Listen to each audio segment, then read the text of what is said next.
చూడడానికో వినడానికో ఇష్టం లేకపోతే నువ్వు మౌనంగా ఉండు కొంతకాలం. ఒకవేళ మేమేం వద్దంటలేవు, కానీ ఈరోజు ఎందుకు ఈ విధంగా వ్యవహరిస్తున్నాడు చంద్రశేఖరరావు గారి పార్టీ అని నేను అడుగుతున్నా అధ్యక్ష. నేను ఒకరే మాట చెప్పదలుచుకున్నా అధ్యక్ష. ఈ సందర్భంగా గవర్నర్ గారి ప్రసంగం, ఎస్ మా పార్టీ కార్యాచరణ, మా ప్రభుత్వ నిర్ణయాలు, ఏ గవర్నర్ గారి ప్రసంగమైనా అధికారంలో ఉన్న పార్టీ యొక్క ప్రణాళికను వాళ్ళ యొక్క అభివృద్ధి ఆలోచనలనే గవర్నర్ గారి ప్రసంగంలో ఉంటుంది. అందుకే ఏ విషయాలలో మనకు భిన్నాభిప్రాయాలు ఉన్నా గవర్నర్ గారి ప్రసంగం పట్ల భిన్నాభిప్రాయాలు ఉండొద్దు. ఒకవేళ భిన్నాభిప్రాయాలు ఉంటే పరిపాలనపరమైన అంశాలే ఉండాలి తప్ప గవర్నర్ గారిని కించపరిచే విధంగా ఉండకూడదు. ఇది మంచి సాంప్రదాయం కాదు. గవర్నర్ గారు కలిస్తే తప్పు పడతారు, ప్రధానమంత్రిని కలిస్తే తప్పు పడతారు, ఢిల్లీకి వెళ్తే తప్పు పడతారు, భూసేకరణ చేస్తే తప్పు పడతారు, ఉద్యోగ నోటిఫికేషన్లు ఇస్తే తప్పు పడతారు, కొత్త నగరాన్ని నిర్మించుకుంటే తప్పు పడతారు, మూసి ప్రక్షాళన చేస్తే తప్పు పడతారు. ప్రజలందరికీ ఈ ప్రభుత్వం మీద కోపం ఉంది, ఈ ప్రభుత్వం మీద కోపం ఉంది అంటారు. ఎందుకు కోపం ఉంటుంది అధ్యక్ష? ఆడబిడ్డలకు ఎందుకు కోపం ఉంటుంది అధ్యక్ష నా పట్ల? ఈ 15 నెలల్లో ఒక్క రూపాయి కూడా పెట్టకుండా 5,000 కోట్ల రూపాయలు ఆడబిడ్డలకు ఆర్టీసీ బస్సులో ఉచితంగా ప్రయాణం చేసినందుకు, అమ్మవారింటికి వెళ్ళినా అమ్మవారిని దర్శించుకోవాలన్నా ఆర్టీసీ బస్సులో ఉచిత ప్రయాణం కల్పించినందుకు నా పట్ల ఆడబిడ్డల కోపం ఉంటుందా? 1000 ఆర్టీసీ బస్సులు కొని ఆడబిడ్డల్ని కోటీశ్వరులను చేసి వాళ్లను ఆర్థిక స్తోమతతో నిలబెట్టినందుకు ఆడబిడ్డలకు నా మీద కోపం ఉంటుందా? అదాని అంబానీలు చేసే వ్యాపారమైన సోలార్ పవర్ 1000 మెగావాట్ల ఆడబిడ్డలకు ఇచ్చినందుకు నా మీద ఆడబిడ్డల కోపం ఉంటుందా? వాళ్ళ పిల్లలు చదువుకుంటున్న పాఠశాలల్లో అమ్మ ఆదర్శ పాఠశాల పెత్తనం వాళ్ళ చేతికి ఇచ్చినందుకు నా మీద కోపం ఉంటుందా? 200 యూనిట్లు ఉచితంగా కరెంట్ ఇచ్చినందుకు నా మీద కోపం ఉంటుందా? ఆడబిడ్డలకు ఎందుకు నా మీద కోపం ఉంటుంది అధ్యక్ష? ఆడబిడ్డలకు పెట్రోల్ బంపులు ఇచ్చిన అధ్యక్ష, మర్చిపోయినా, నారాయణపేటలో ప్రారంభించిన ప్రతి జిల్లా కేంద్రంలో మొట్టమొదట ఆడబిడ్డలు పెట్రోల్ బంకులు పెట్టి నడుపుకునే విధంగా ఆడబిడ్డలను ఆర్థికంగా నిలబెట్టినందుకు నా మీద కోపం ఉంటుంది అధ్యక్ష. అదేవిధంగా ఇందిరా మహిళా శక్తి పేరు మీద భవనాలు జిల్లాల పరంగా మొత్తం ఇచ్చినందుకు నా మీద ఆడబిడ్డలకు కోపం ఉంటుందా? ఎందుకు ఉంటుందని అడుగుతున్నా అధ్యక్ష. విద్యార్థులు, నిరుద్యోగ యువకులకు నా మీద కోపం ఉందంటున్నారు.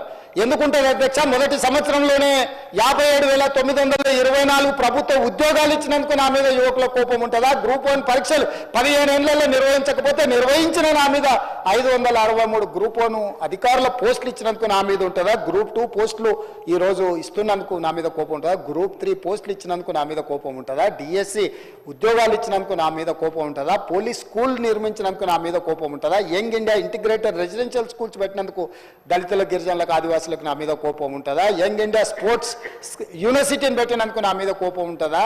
అకాడమీ పెట్టినందుకు నా మీద కోపం ఉంటుందా? యంగ్ ఇండియా స్కిల్స్ యూనివర్సిటీ పెట్టినందుకు నా మీద కోపం ఉంటుందా?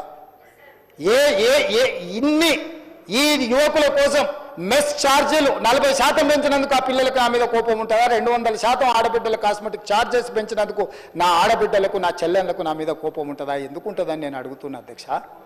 నా రైతులకు, తెలంగాణలో ఉండే రైతులకు, లక్షలాది మంది రైతులకు, 25,35,000 మంది రైతులకు 20,617 కోట్ల రూపాయలు 2 లక్షల వరకు రుణమాఫీ చేసినందుకు రైతులకు నా మీద కోపం ఉంటుందా? రైతులు పండించిన పంట సన్న వడ్లకు 500 రూపాయల బోనస్ ఇచ్చినందుకు నా మీద కోపం ఉంటుందా? దేనికోసం నా మీద కోపం ఉంటుంది అధ్యక్ష?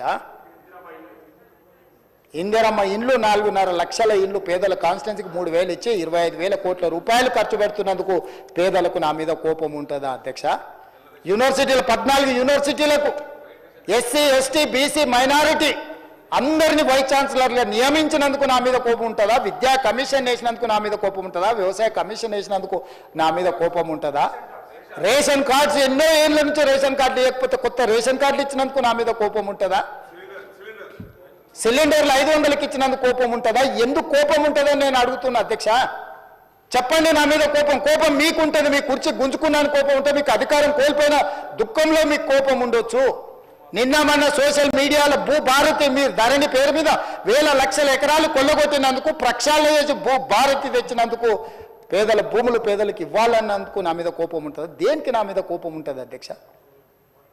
పెయిడ్ ఆర్టిస్టులను తెచ్చి పార్టీ ఆఫీసులో పెట్టి వాటిని రికార్డ్ చేసి సోషల్ మీడియాలో పెడితే, వాళ్ళ మీద పోలీసులు కేసు కడితే మీకు దుఃఖం వస్తుంది. అసలు ఈ భాష ఆ సోషల్ మీడియాలో పెట్టినట్టు ఒకసారి చూడండి అధ్యక్ష. 2014-15లో కొత్తగా ఎమ్మెల్యేలు ప్రమాణ స్వీకారం చేసినప్పుడు టీవీ 9లో, ఏబిఎన్లో ఏదో వెటకారంగా ఒక చిన్న సన్నివేశాన్ని వేస్తే వాటిని సంవత్సరం పైన ఈ రాష్ట్రంలో బ్యాన్ చేసిండు అధ్యక్ష. రవి ప్రకాశం జైల్లో పెట్టాను, కృష్ణ మాదిగని జైల్లో పెట్టాను, చాలామంది జర్నలిస్టులు. ఇవాళ జైలుకు పోయిన అమ్మాయి కూడా ఎస్సీ ఎస్టీ కేసులు ఆ రోజు ఎస్సీలను అవమానించింది, జైలుకు పోయి వచ్చిన అమ్మాయి. ఎవరు జర్నలిస్ట్ అని నేను అడగదలుచుకున్న అధ్యక్ష, జర్నలిస్టులని వేదిక మీద నుంచి ఐఎన్పిఆర్ లేకపోతే డిఏవిపి ఆమోదించిన పత్రికలు ప్రసార సాధనాలు వాళ్ళు ఇచ్చే ఐడి కార్డులు ఉన్నోళ్ళు జర్నలిస్టులా? ఎవడు పడితే వాడు ఏదో ఒక ట్యూబ్ పెట్టుకొని మమ్మల్ని ఇష్ట రాజ్యంగా అధ్యక్ష. ప్రజా జీవితంలో ఉన్నాం కాబట్టి నిజంగా ఓపిక పడుతున్నాం అధ్యక్ష, రక్తం మరుగుతుంది. ఏంది భాష అది అధ్యక్ష? కుటుంబ సభ్యులను అంతేసి మాటలు అంటుంటే అసలు మీరు మనుషులా అని నేను వాళ్ళని అడగదలుచుకున్నా అధ్యక్ష. మీకు భార్య బిడ్డలు లేరా? తల్లిదండ్రులు లేరా? మీ అమ్మనో నీ చెల్లినో నీ భార్యనో ఈ రకంగా మాట్లాడితే నువ్వు ఇంతవా అని నేను అడుగుతున్నా. ట్విట్టర్లో పెట్టినోని, అరెస్టును ఖండించినోని. నా భార్య నా బిడ్డను తిడితే నాకు నొప్పి అవుతుంది, కానీ నీకు ఒక ఆడపిల్లను అవమానిస్తుంటే నీకు నొప్పి కావా? ఏ సంస్కృతిలో ఉన్నారని నేను అడుగుతున్నా అధ్యక్ష.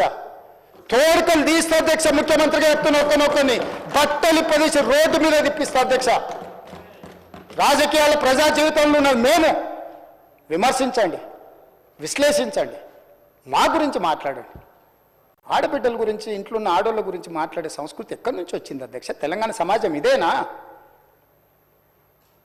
రజాకర్లకు, నిజాంలకు, భూస్వాములకు, పెత్తందారులకు వ్యతిరేకంగా పోరాటం చేసిన స్ఫూర్తి ఓ రామ్జీ గోండు, కొమరం భీమ్, ఓ చాకలి ఐలమ్మ, ఈ ప్రాంతంలో దొడ్డి కుమరయ్య, ఓ సర్దార్ సర్వాయి పాపన్న గౌడు ప్రాతినిధ్యం వహించిన ప్రాంతం ఇది అధ్యక్ష. ఇది ఒక చైతన్యమైన ప్రాంతం.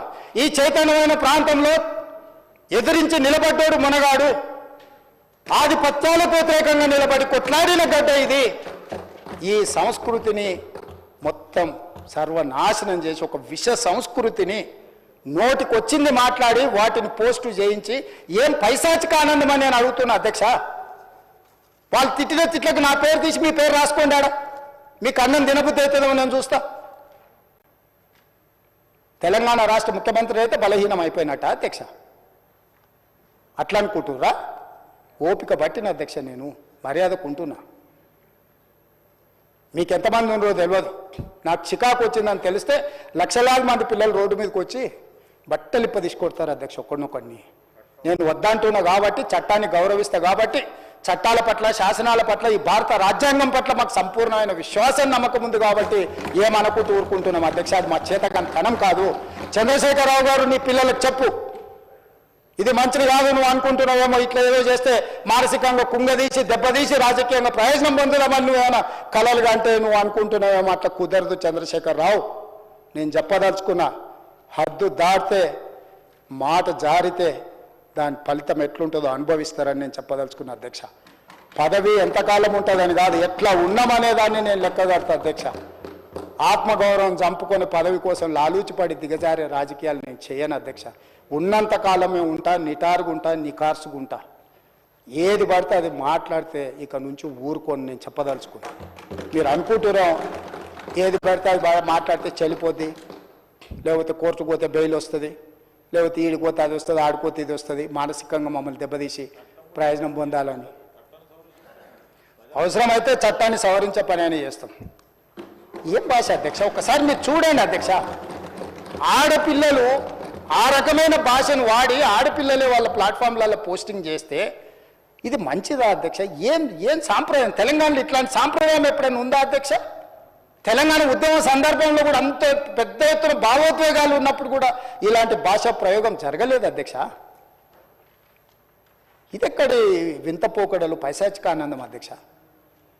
వీటిని క్షమించే సమస్యనే లేదు అధ్యక్ష. నేను స్పష్టంగా చెప్పదలుచుకున్నా. చంద్రశేఖరరావు గారు వినండి, మీ పిల్లలకు బుద్ధి చెప్పండి. ఇలాంటి సాంప్రదాయం, సంస్కృతి భవిష్యత్ తరాలకు ఇవ్వదలుచుకోలేదు. దీన్ని ఇక్కడనే పాతరేయదలుచుకున్నా. ఉప్పు పాతరేస్తే ఇట్లాంటి సంస్కృతిని మీరు ప్రోత్సహిస్తే ఎవరిని వదలను. ప్రజాస్వామ్యయుతంగా ప్రతిపక్షంగా మీరు మాట్లాడండి, చెప్పండి, విమర్శించండి. దాన్ని సరిదిద్దుకోవడానికి మా ప్రభుత్వం సిద్ధంగా ఉంది. గౌరవిస్తాం. భారతీయ జనతా పార్టీ కూడా మా ప్రతిపక్ష పార్టీ. వాళ్ళ కేంద్రంలో అధికారంలో ఉండరు. ఆ అధికారాన్ని మన రాష్ట్రానికి ఉపయోగించేదానికి చేస్తున్నాం.